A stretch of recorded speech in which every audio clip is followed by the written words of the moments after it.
rabbil alamin. Assalatu wassalamu ala sayyidina Muhammadin wa ala alihi wa sahbihi ajma'in. Allahumma salli wa sallim wa barik ala sayyidina Muhammadin wa ala alihi wa sahbihi ajma'in. Amma ba'du. Para jamaah sekalian yang dirahmati Allah Subhanahu wa taala, yuk kita terus bersyukur kehadirat Allah. Ini adalah anugerah besar dari Allah untuk kita. Pada saat sudah tidak banyak lagi orang yang memperjuangkan agama Allah, pada saat kita tidak dipertemukan lagi dengan orang-orang yang memperjuangkan Allah di saat-saat seperti ini. Ketika kita ada di dalam satu kelompok orang yang sama-sama niat menghidupkan syiar-syiar Islam, menghidupkan gerakan-gerakan cinta kepada Allah Subhanahu wa taala, maka kita patut bersyukur. Tidak semua orang yang punya duit banyak, hartanya berlimpah, bisa nikmatin kumpul-kumpul kayak gini. Wah, ini orang naudzubillah, hartanya segitu-gitunya, kumpul dengan majelis-majelis seperti ini juga nggak mau. Akhirnya dia naudzubillah ya, termasuk orang-orang yang rugi di dunia dan juga di akhirat. Terus kita bersyukur, moga-moga ini jadi keberuntungan kita, bahwa dalam satu pekan ini kita tidak menghidupkan agama-agama Allah, tidak menghidupkan, nggak bersiar, nggak menghidupkan syiar, nggak menjadi pelaku syiar, tidak menjadi peserta syiar agama Allah. Ini satu pekan nggak jadi. Kita itu harus banyak istighfar. Kenapa nggak dipertemukan dengan pengajian? Kenapa kalau ada pengajian saya kok ada rasa malas? Maka kita minta kepada Allah, moga-moga Allah jadikan kita istiqomah. Sebab dalam taklim kayak gini nih, yang diberikan ganjaran berpahala oleh Allah bukan karena banyaknya peserta. Syukur-syukur banyak, tapi asbabnya adalah keikhlasan kita menghadiri majelis ini hanya untuk berharap ridho Allah Subhanahu wa taala. Moga-moga tujuan-tujuan kita itu, tujuan mulia kita disampaikan, dikabulkan oleh Allah. Amin ya rabbal alamin. Jadi nanti kalau ditanya di akhirat, siapa kamu? Aku umatmu wahai Rasulullah. Dari mana kamu ngaku jadi umatku? Nah, kita nggak bisa jawab nih. Kalau ikut ngaji, dari mana kamu ngaku? Dulu pada hari Kamis tanggal 30 saya ikut ngaji. Di mana? Di sana. Apa namanya? Udah ngaji di sini, ditanya oleh Nabi Muhammad. Dia ketemu Nabi Muhammad SAW aja ada nikmat luar biasa. Kenapa bisa ketemu? Karena baik dengan baik. Kenapa kita bisa kumpul di sini? Karena baik ketemu dengan baik. Makanya bisa kumpul. Moga-moga sampai akhirat. Amin. Wal maqalatut tasi'atu wal isrun. Inilah makalah yang ke-29. Apa bahasa Inggrisnya 29? 20. Wah, Bu ini jatah. Apa Bu? 29. Kita kan nggak biasa ngucapin aja udah sulit. Allah telah berkata Wahab bin Munabbih, yaitu Imam Wahab bin Munabbih rahimahullah, moga-moga Allah merahmati beliau. Wahab bin Munabbih, Imam Wahab Munabbih ini adalah seorang tabi'in. Jadi generasi Rasulullah. Kalau sahabat itu bersama Rasulullah, kemudian orang generasi tidak melihat Rasulullah tapi melihat sahabat Rasulullah, namanya tabi'in. Kalau melihat sahabat Rasulullah, Kemudian yang setelahnya tabi'in.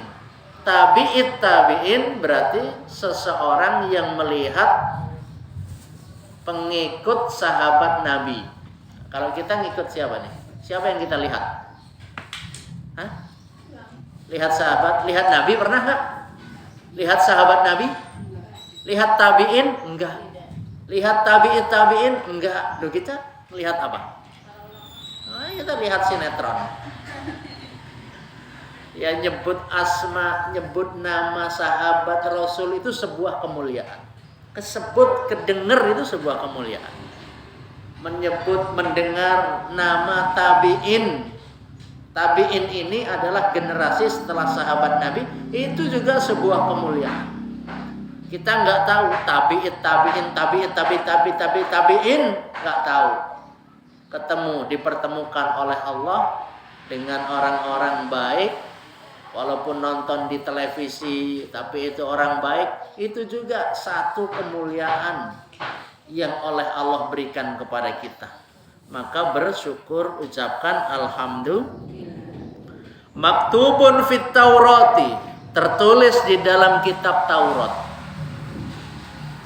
Hadhil mawa'id as-sab'ah wal isrun, yaitu nasihat yang 27. 27 nasihat ini tertulis di kitab Taurat. Kitab Taurat, pernah lihat kitab Taurat? Injil, paling lihatnya Al-Qur'an. Kitab apa lagi? Kitab apa? Kitab apa lagi? Selain Al-Qur'an kitab apa? Oh? Lihat. Oh, enggak. Melihat apa kita selain Zabur? Selain Al-Quran kitab apa? Taurat, Injil, Zabur, Al-Quran. Ada 4. Yang pernah kita lihat yang mana? Al-Quran aja. Moga-moga Allah berikan nikmat untuk bisa melihat yang lainnya. Tapi udah palsu itu. Semuanya udah dipalsukan. Yang tidak bisa dipalsukan adalah Al-Quran. Sebab Allah menyampaikan, inna nahnu nazzalna dzikra wa inna lahu lahafizun. Sesungguhnya aku turunkan Al-Quran wa inna lahu lahafizun, dan kami lahu bagi Al-Quran lahafizun akan menjaga. Jadi Al-Quran dijaga oleh Allah Subhanahu wa ta'ala. Al-awwalu dari 27. Al-awwalu yang pertama, man tazawwada fid dunya, barang siapa berbekal ketika hidup di dunia, li safaril akhirah, untuk perjalanan menuju akhirat, bittaqwa, dengan ketakwaan, wa huwa ijtinabu kulli ma yakhafu minhu dararun fid din. Takwa adalah menjauhi segala macam yang khawatir ada bahaya terhadap agamanya. Nah, kalau kayak kita ini jaga agama kita dengan apa? Ayo, kalau jaga rumah dengan apa? Ngunci, gembok, ya kan? Kalau jaga agama kita dengan apa? Nah, ibu-ibu punya ayam. Jaga ayam itu gimana? Dikandangin, terus kandangnya digembokin. Udah digembok, ditinggal. 5 hari nggak dikasih makan, mati. Jadi harus tetap dikasih makan. Udah punya ayam, ayamnya nggak pernah keluar kandang, sehat apa enggak? Bergantung ayam apa dulu. Gitu kan? Sama dengan kita punya agama. Agama kita lindungi dengan apa? Dengan mengamalkan perintah agama. Apa perlu digembok? Perlu. Gemboknya pakai apa? Wiridan, zikiran, baca Quran, pengajian, pangaosan, saminya. Naon deui? Itu. Jadi itu cara kita kumpul dengan orang-orang yang baik. Syara yaumal qiyamati habiballah. Maka orang itu pada hari kiamat akan menjadi kekasih Allah. Siapa yang menjadi kekasih Allah? Yang pertama, orang yang berbekal menuju akhirat dengan ketakwaan. Kemarin sudah disampaikan tentang ciri-ciri orang yang bertakwa di dalam Al-Quran surat Al-Baqarah, hudal lil muttaqin. Ciri yang pertama, alladzina yu'minuna bil ghaibi, yaitu orang-orang yang beriman, percaya kepada yang gaib. Artinya apa, jamaah sekalian? Percaya kepada yang gaib itu adalah berdoa. Kita ini nggak bisa apa-apa, maka menggunakan yang gaib. Energi gaib. Apa itu energi gaib? Energi yang tidak kelihatan oleh mata kita, tapi bisa dirasa oleh diri kita, oleh jiwa kita, oleh raga kita. Apa itu? Nah, ibu lagi di sini, bisa nggak ngedoain orang tua yang lagi jauh di sana? Nah, itu pakai gaib, ya. Bisa nggak mindahin lemari yang di rumah dari sini? Bisa. Waalaikum. Ya, ada apa? Tolong pindahin lemari. Bisa nggak? Wah, sekarang yang gaib. Dulu gaib, sekarang sudah enggak. Dengan adanya apa? Sinyal handphone. Sinyal handphone kelihatan nggak? Ini nggak ada wifi-nya. Emang kelihatan wifi-nya? Yang kelihatan alat-alatnya, perangkatnya. Tapi jaringan-jaringan itu nggak kelihatan. Itu gaib. Wasani yang kedua, man tarakal ghadaba sara fi jiwarillah. Yang kedua, barang siapa meninggalkan marah, sara, maka dia akan menjadi fi jiwarillahi, di dalam lindungan Allah. Berusaha sabar, nggak boleh marah. Innallaha ma'as sabirin. Sesungguhnya Allah itu beserta orang-orang yang bersabar. Sabar. Kita kalau nggak belajar sabar. Orang ada namanya Pak Sabar, bakso Pak Sabar. Tapi ternyata nggak sabar. Kenapa? Ada orang yang memfitnah, baksonya terbuat dari daging. Emang selalu itu ya? Qala alaihi salam telah bersabda Nabi alaihi salam, laisa sadidu bisurati, bukanlah kuat itu kuat bergulat. Orang gulat badannya gede itu bukanlah kuat, kata Rasul sallallahu alaihi wasallam. Innamas sadidul ladzi yamliku nafsahu indal ghadab. Yang disebut dengan kuat adalah mereka yang bisa menguasai nafsunya pada saat dia marah. Orang marah ini na'udzubillah. Marah emosi. Diem tapi marah, ini bahaya. Makanya saya bilang dari kemarin tuh, ibu-ibu itu nggak usah marah, tapi perbanyak kata-kata yang keluar dari lisan. Nah, kalau ditanya, ini sehari udah berapa kata yang keluar? Habis sholat berapa kata itu? Subhanallah. Itu harus dikeluarin. Kalau nggak dikeluarin, ibu-ibu ini stres. Udah misalnya, akhirnya yang keluar kata-kata kotor. Kemarin saya dengar, masya Allah, ada anak teriak-teriak pagi-pagi mau sekolah, ya. Ternyata teriak-teriak bilang, mama anjing, gitu. Itu kok dibiarin. Kalau udah begitu anaknya, berarti mamahnya jangan marah lagi. Ini mamahnya ngomel, akhirnya anaknya juga ngemol. Kalau anak sudah marah, udah tinggal. Jangan ibu di situ dalam kondisi marah, anak juga marah. Sama dengan suami, ketemu suami, ibu marah. Emang suami kagak bisa marah? Bisa nggak? Bisa. Tapi ada orang bisa marah, cuman nggak mau. Nggak usah lah, nggak usah marah lah.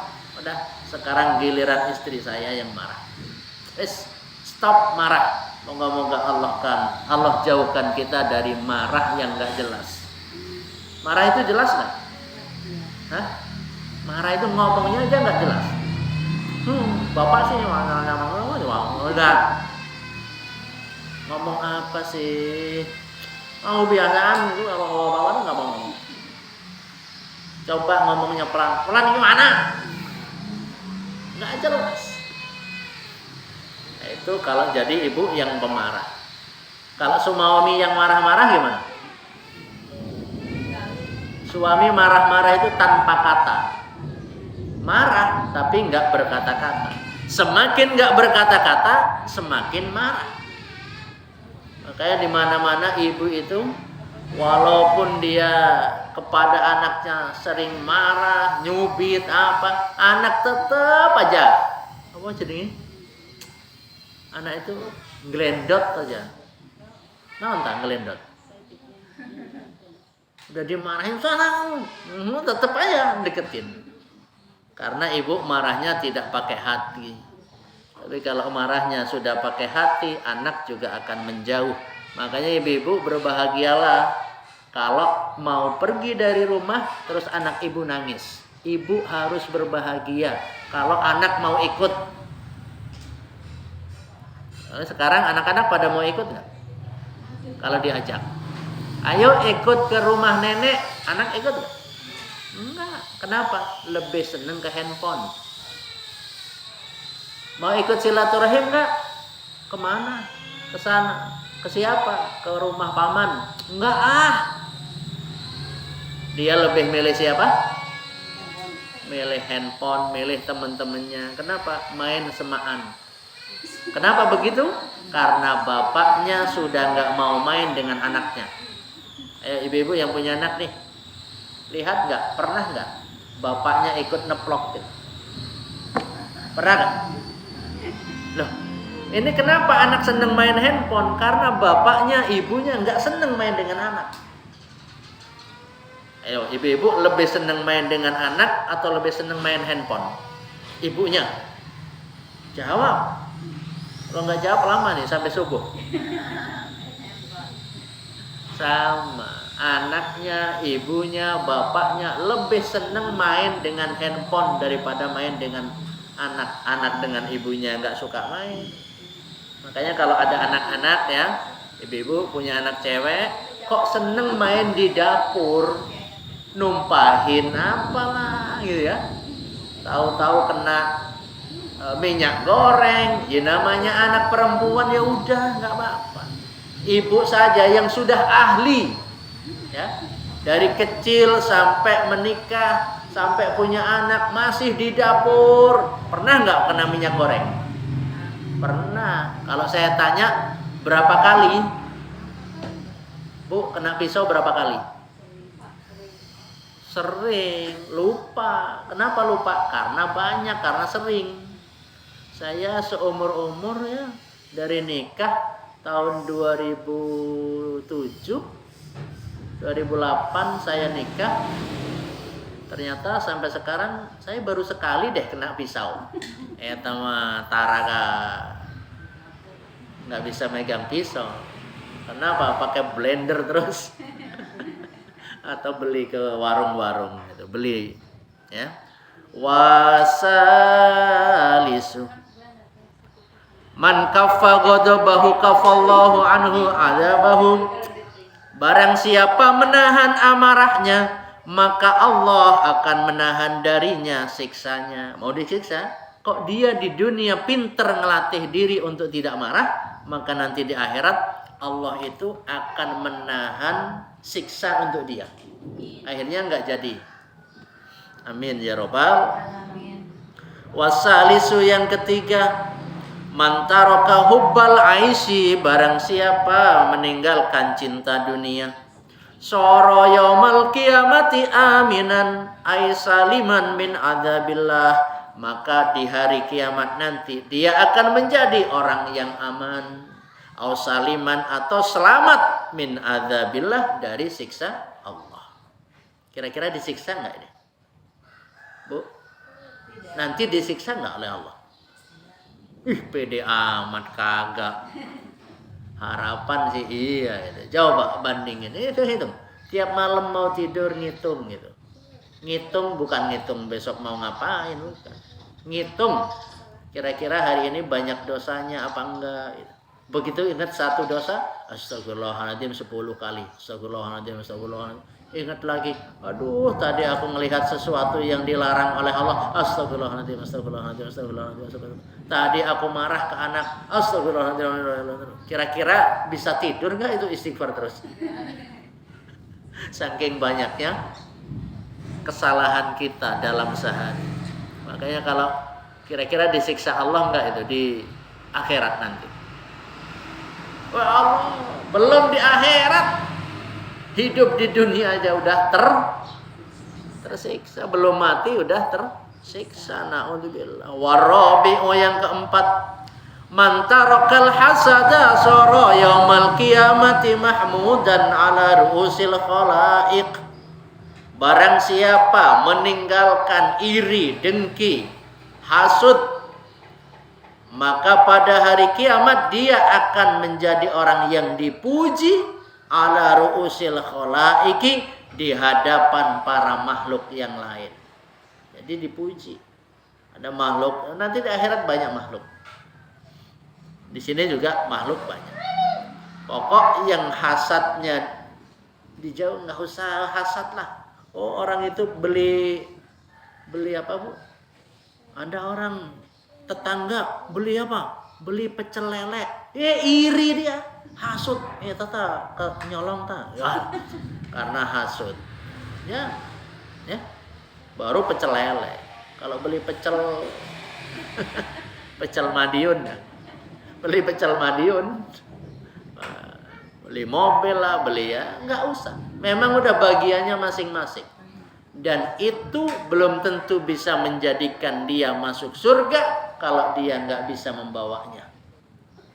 Makanya di balik kesuksesan seorang anak pasti ada doa seorang ibu yang dia panjatkan tiap malam tanpa diketahui oleh anaknya.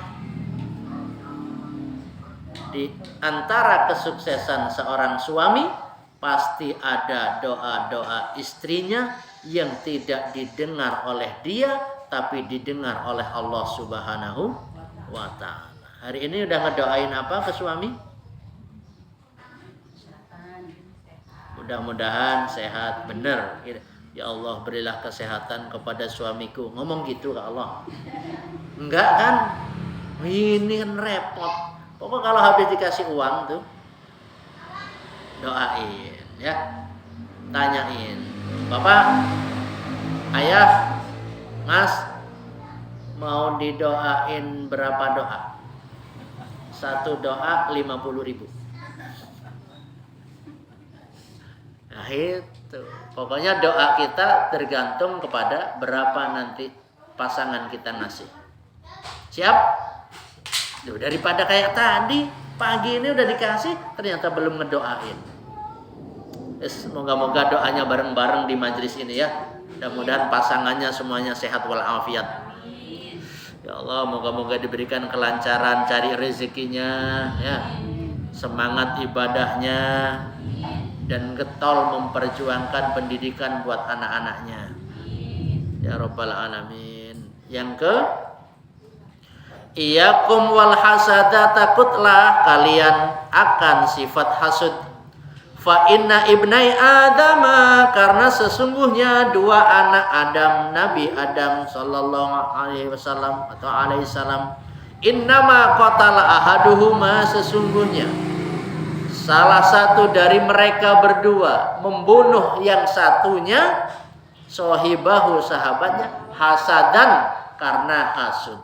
Siapa yang membunuh? Ada Qabil, ada Habil. Siapa yang membunuh? Hah? Yang membunuh adalah Habil. Kenapa Kenapa salah satu dari mereka membunuh? Qabil apa Habil? Hah? Yang membunuh siapa, Bu? Habil membunuh Qabil. Kenapa? Karena kurbannya nggak diterima. Ada yang riwayat yang begitu, ada riwayat, loh kok aku kan silang tuh, lahir laki perempuan kembar, yang kedua perempuan dan laki-laki, akhirnya disilang. Satunya ngerasa nggak adil, kembaranku cakep, kenapa dinikahkan, aku dinikahkan dengan yang jelek gitu. Padahal ya ibu-ibu anaknya ada yang jelek kan? Enggak kan? Ini cantik semua kan? Ada yang ganteng? Ah ini satu ini ganteng. Ya dan ganteng dan Wildan mah ganteng, namanya juga laki-laki. Moga-moga cepat laku. Laki-laki nggak laku-laku, akhirnya jadi laka-laka. Laki-laki yang tak laku-laku. Warabi'u udah. Wal khamisu yang kelima Tuh, yang tadi kan hasud. Warabi'u hasud tadi hadisnya barusan. Wal khamisu adapun yang kelima man taraka hubbar riyasati, barang siapa meninggalkan cinta terhadap kepemimpinan, sara yaumal qiyamati azizan indal malikil jabbar, maka hari kiamat dia akan menjadi orang yang mulia di hadapan raja yang maha perkasa. Siapa? Allah. Waruya dan diriwayatkan annahu sesungguhnya Nabi sallallahu alaihi wasallam qala bersabda, ma min rajulin yata'adhamu fi nafsihi, tidak ada laki-laki yang menyombongkan dirinya fi nafsihi, di dalam dirinya, nyombongin diri di dalam dirinya, wa yaqtalu fi masyihi, dan dia sombong di dalam jalannya. Ibu kebayang laki-laki yang sombong itu jalannya gimana? Gitu. Apa semua gitu? Ada ayam itu udah gitu dari lahir. Itu ibarat membusungkan dadanya. Atau apa itu? Walang kere. Tahu walang kere, Mbak? Gimana? Walang kere gimana? Ini loh. Ya, Bu. Apa Sundanya? Nyeri cengkeng, tolak,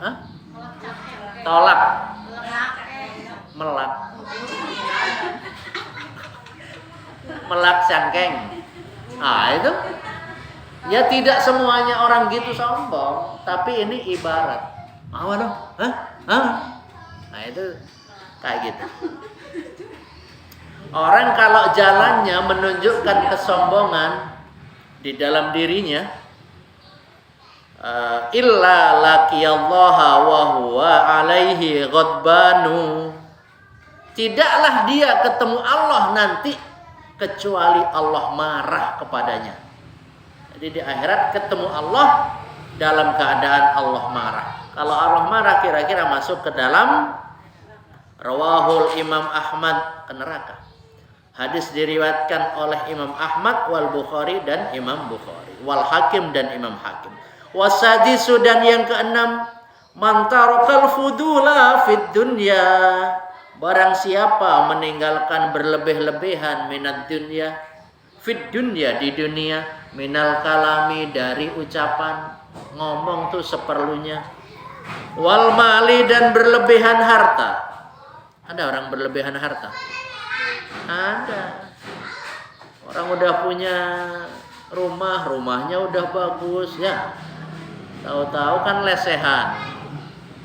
Ketika lesehan punya rumah, pengen kursinya yang bagus, atau kursi sekolah, atau kursi warteg panjang, pengennya kursi. Bumina nggak usah beli namanya. Karena ini kan berlebih-lebihan contohnya. Seperti apa? Punya rumah, kursinya bagus, sofa namanya. Ya. Ternyata ketika ada acara, kursinya dikeluarin. Terus buat apa beli kursi? Banyak nggak rumah yang begitu? Udah rumahnya kecil, ukuran segitu, beli sofa gede-gedean. Akhirnya ketika ada acara, sofanya dikemanain? Dikeluarin. Ya buat apa? Udah jual aja lah. Gak usah beli sofa. Tuh namanya berlebih-lebih. Udah beli Magicom, merek A. Kenapa? Kata temen bagusan merek B, udah beli B. Padahal yang A masih bisa. Wah, kayak Mbak itu bersyukur punya mesin cuci. Kedengaran sampai sini. Pokok itu tanda berarti rumah itu sudah ada yang bangun pagi-pagi. Saya pengen punya yang begitu, nggak ada ya. Ada yang jual nggak? Mesin cuci yang berbunyi. Itu bukan bawaannya, di situ aku dulu tuh. Oh iya. Tapi kan akhirnya bisa. Iya, bukan bawaannya. Mesin apa di mesin A dipasang ke mesin B. Bisa, tapi akhirnya ya kurang nyaman. Tapi jadi tanda. Kalau nikmatin aja. Itu jadi tanda. Ya. Mana tadi? Wal jahi dan kedudukan pangkat wa ghairi dzalika dan selain itu semua minal mubahati dari sesuatu yang mubah allati tuqi'u yang menjerumuskan fil maksiati ke dalam maksiat wal ghaflati dan lalai. Jadi ngomong itu jangan sampai menjerumuskan kita ke dalam kelalaian. Orang ketawa loh sampai merem-merem itu gimana ya? Coba pernah nggak punya temen saudara kalau ketawa pasti merem, tinggalin. Ternyata melek dong, mana teman-teman? Ada yang begitu? Ada. Ini kan anak-anak udah beda ya zamannya. Kalau dulu ini ya yang sekarang jadi ibu-ibu, dulu di musola tidur gitu ya. Tidur di musola. Kemudian tidur di musola cerita sampai malam ngobrol berdua. Apa yang diceritain? Pasti yang serem-serem. Ngomong berdua yang serem-serem. Itu kalau ada temen di sebelahnya tidur, bukan berarti tidur. Dia nguping. Dia akhirnya dengerin. Nah, anak-anak sekarang udah mungkin nggak ada yang kayak gitu. Udah beda apa? Beda generasi. Generasi apa sekarang? Gen Z. Apa Gen Z, Mbak? Ya itu Gen Z. Generasi Z. Kalau udah Z berarti A, B, C, D, E, F, G sampai apa itu? Z kan terakhir. Berarti setelah itu kiamat. Oh, sekarang kembali ke alfa. Generasi alfa. Alfa. Bukan alfa. Alfa 1000. Alfa. Generasi alfa. Ada artis alfa ya? Alfa, empok. Mana? Soro.